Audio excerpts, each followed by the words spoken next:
మన ఆర్థిక మంత్రి పయ్యావుల కేశవ్ గారు కొన్ని సంచలనమైన వ్యాఖ్యలు చేశారు.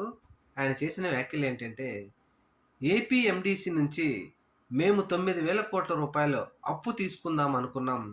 కానీ వైసీపీ వాళ్ళు కొన్ని వందల మెయిల్స్ చేస్తూ ఆపేస్తున్నారు.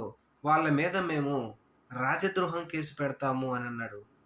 అయ్యా పయ్యావుల కేశవ్ గారు, ఇక్కడ మీరు ప్రజలకు జాగ్రత్తగా చెప్పవలసింది ఏంటి అంటే, ఇంతకుముందు జగన్మోహన్ రెడ్డి గారు అప్పు చేస్తే ఇవ్వద్దు అని ప్రెస్ మీట్లు పెట్టి అని చెప్పిన మీరు, అనేక లక్షల కోట్లు అప్పు చేస్తున్నారు అని చెప్పిన మీరు, మరి ఇప్పుడైతే అప్పు చేస్తున్నామని ఒప్పుకున్నట్టేగా.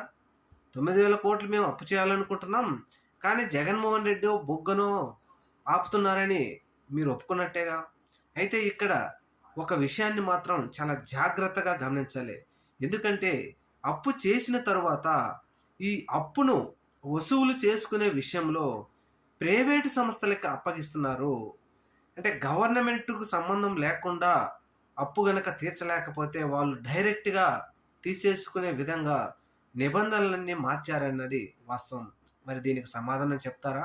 ఇది తప్పా? ఒప్పా? అనేది చెప్పాలి. కేసులు పెడతాం అంటున్నారు. పెట్టండి. రాజనీతి కేసు అన్నారు. పెట్టండి. సుప్రీంకోర్టో లేకపోతే న్యాయస్థానాలు తెలుస్తాయి కదా! ప్రజలకు కూడా తెలియాలి కదా! మీరు అప్పు చేస్తున్నారా లేదా? మరి ఇప్పుడు నిజంగా మీరు అప్పు చేసినట్టే కదా!